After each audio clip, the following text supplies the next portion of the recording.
Mes chers compatriotes, on vient d'apprendre que le président de la République était allé fêter son anniversaire en Côte d'Ivoire, pourquoi pas, et qu'à l'occasion de ce déplacement en Côte d'Ivoire, il a annoncé tout à trac, en présence de son homologue ivoirien Alassane Ouattara, la fin du franc CFA. Alors c'est une information quand même qui a surpris beaucoup de monde, parce que le moins qu'on puisse dire, c'est que ça pourrait être une véritable révolution. Et la question se pose de savoir si c'est une vraie révolution monétaire et au-delà de ça géopolitique, ou bien est-ce qu'il s'agit encore une fois d'un enfumage. Personnellement, je réagirais de deux façons, en examinant la forme et le fond. Alors déjà, il faut rappeler ce que c'est que le franc CFA. Le franc CFA, en fait, ce sont deux monnaies différentes. La monnaie de l'Union économique et monétaire de l'Ouest africain avec 8 États, notamment le Sénégal, la Côte d'Ivoire, le Bénin, le Togo, le Mali, le Niger, le Burkina Faso. Et puis le franc CFA, c'est également le franc de la communauté économique et monétaire d'Afrique centrale avec, par exemple, le Cameroun, qui sont donc dans l'ancienne Afrique équatoriale française. Alors, de quoi s'agit-il ?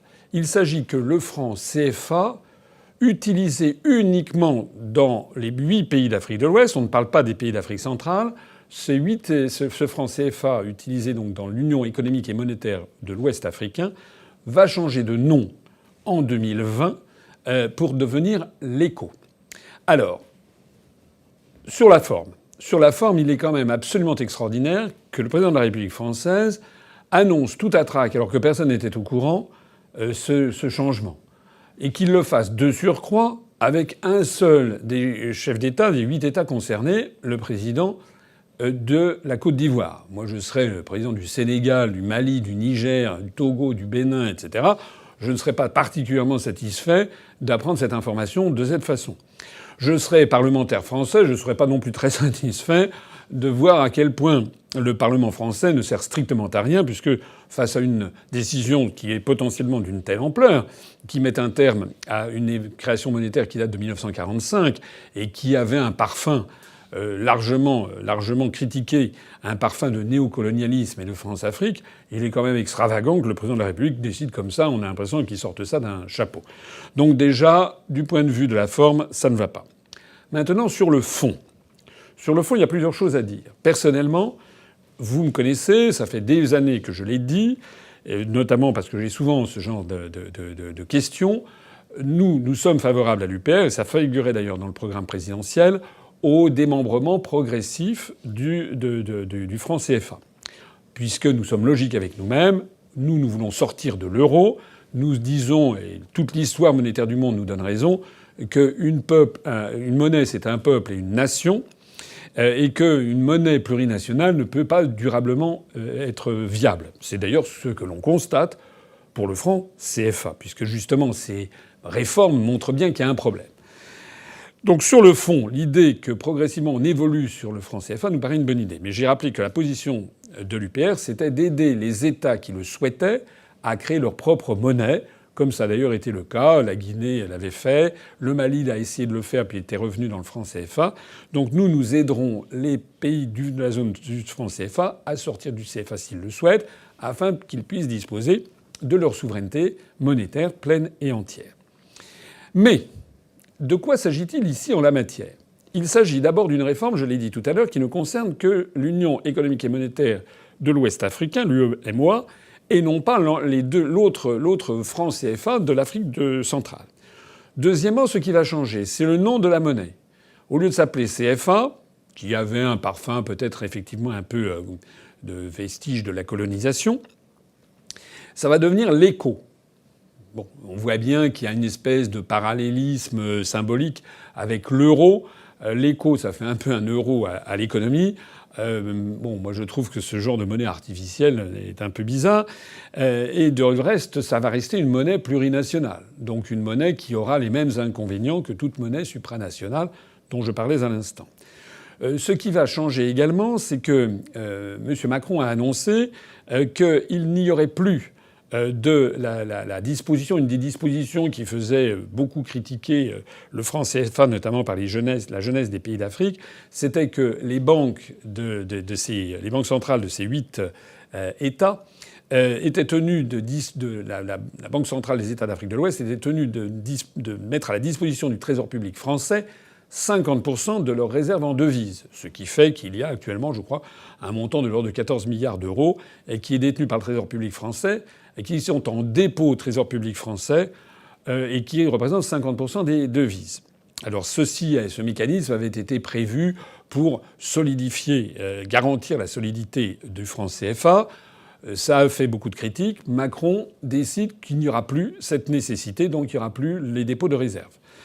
Par ailleurs encore, il y avait au sein du comité monétaire de la Banque centrale des États d'Afrique de l'Ouest et dans les instances de l'Union économique et monétaire de l'Ouest africain, il y avait des dirigeants français qui en faisaient partie. Désormais, il n'y aura plus de représentants de la France dans ces institutions.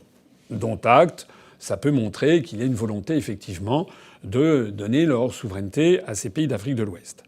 Ça, c'est sur les points qui vont changer. Mais il y a des points qui ne vont pas changer et non des moindres. Le premier point qui ne va pas changer, c'est la parité monétaire. C'est-à-dire que le franc CFA est lié à l'euro. Donc le problème reste entier. C'est-à-dire que les États d'Afrique de l'Ouest sont handicapés par une monnaie qui a un lien fixe par rapport à l'euro. Et l'on peut donc considérer que les pays d'Afrique de l'Ouest voient leur monnaie dépendre du taux de change de l'euro et donc en particulier de la santé de l'économie allemande. Ce qui est quand même dément. Déjà, c'est trop cher pour la France. A fortiori, c'est trop cher pour les États d'Afrique de l'Ouest. Ça nuit à la compétitivité externe des produits des États d'Afrique de l'Ouest. Ça crée du chômage dans les États d'Afrique de l'Ouest. Il serait beaucoup plus sain d'avoir des monnaies nationales qui soient compatibles avec la compétitivité de chacune des économies de ces pays qui étaient nouveaux en 1960 mais qui maintenant se sont affirmés sur la scène internationale et qui ont commencé à avoir une véritable économie locale nationale.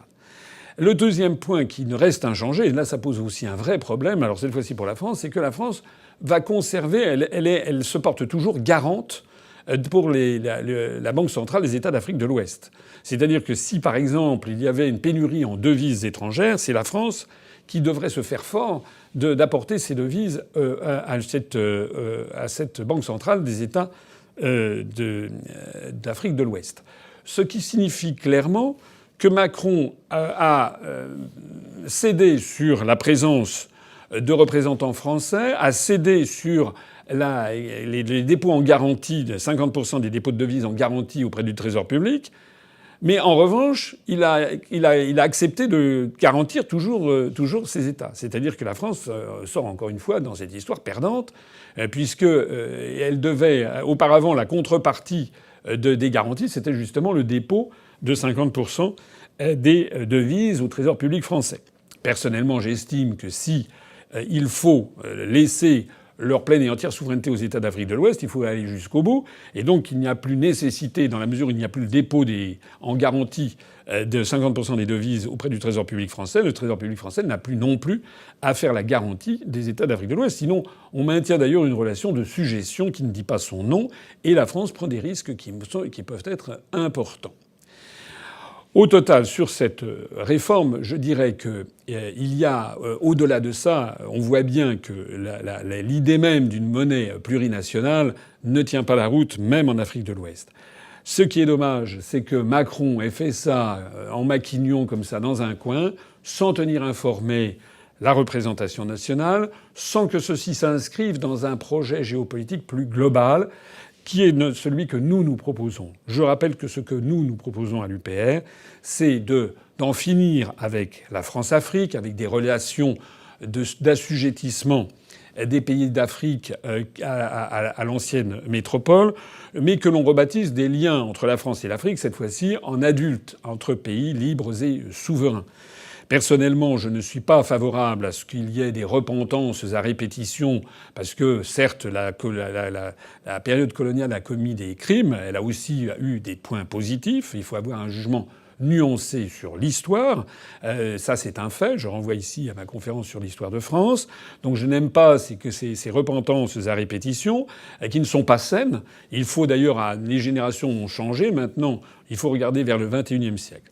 La deuxième chose que je voudrais dire, c'est que autant je n'aime pas les repentances à répétition, autant je ne suis pas non plus favorable à cette construction européenne qui a pour effet de nous couper de nos véritables liens, notamment avec les pays de la francophonie.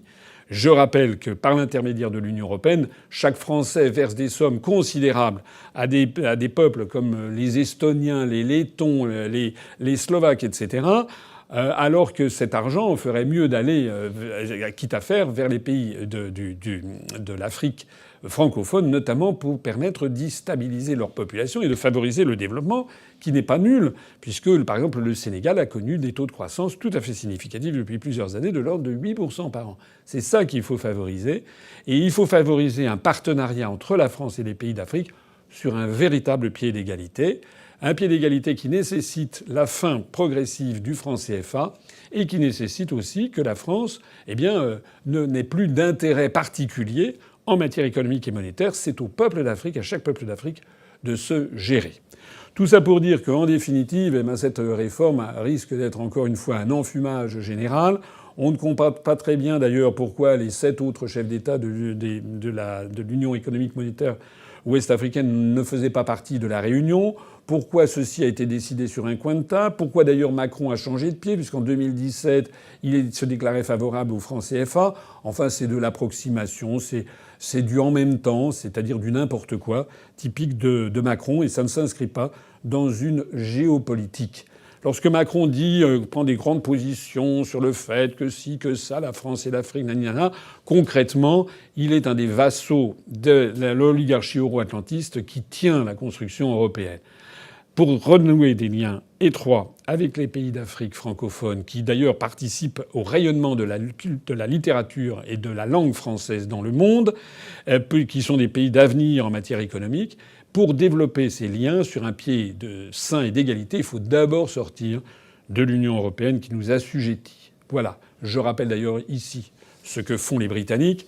Au moment même où ils font le Brexit, ils vont donc éditer une pièce de 50 pence avec d'un côté face le profil de Élisabeth II, la reine d'Angleterre, et côté pile, une devise qui est pour l'amitié, la coopération et la paix avec tous les peuples du monde.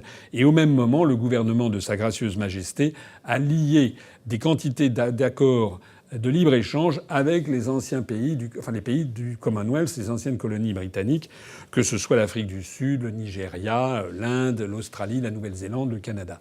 Voilà, les Anglais, encore une fois, ont tout compris. Sortir de l'Union européenne, ça n'est pas se refermer sur le monde, c'est au contraire se rouvrir sur le monde, et en particulier vers les pays avec lesquels on a une longue histoire, une histoire faite de bien des choses, des hauts et des bas, du bien et du mal, des crimes et des œuvres extraordinaires. C'est le propre de l'histoire humaine. Mais ce qu'il faut au XXIe siècle, c'est regarder tous ensemble vers l'avenir. C'est ce que nous proposons. Nous proposons aux Africains de reprendre leur indépendance, leur souveraineté monétaire. Cette petite réformette de l'écho n'en est qu'une simple apparence. Nous voulons couper les liens de sujétion entre la France et les pays d'Afrique, mais remettre ça sur un pied d'égalité. Et l'une des mesures phares que nous proposions, c'était justement d'essayer de proposer la recréation, qui avait été prévue d'ailleurs par Charles de Gaulle et qui était tombée en désuétude, d'une espèce de parlement de la communauté des États francophones qui pourrait siéger dans les locaux de l'UNESCO à Paris, que nous laisserions, que nous viderions des pays de l'UNESCO, puisque sortant de l'Union européenne, le siège du Parlement européen à Strasbourg deviendrait vacant. Nous proposerions à tous les États membres de l'UNESCO d'aller dans les locaux beaucoup plus grands du Parlement européen à Strasbourg, donc ils seraient beaucoup plus à l'aise. Et puis les locaux de l'UNESCO à Paris, nous proposerions aux États de la francophonie d'avoir un Parlement où nous essaierions tous ensemble, sur un pied d'égalité, d'avoir des positions communes. Pas seulement d'ailleurs quant à la réforme du système financier mondial, qui va de toute façon un jour ou l'autre avoir lieu, pas seulement sur les questions géopolitiques, mais sur toutes les questions diplomatiques, culturelles, civilisationnelles, environnementales et écologiques, pour essayer d'avoir un pôle francophone qui pèse à l'échelle du monde. Mais encore faut-il, pour réformer donc le franc CFA, avoir une vision géopolitique que Macron n'a pas. Sur ce, je vous souhaite à toutes et à tous de joyeuses fêtes de fin d'année et je vous retrouverai très bientôt dans d'autres petites vidéos comme celle-ci pour commenter l'actualité d'ici au 31 décembre. Vive la République et vive la France!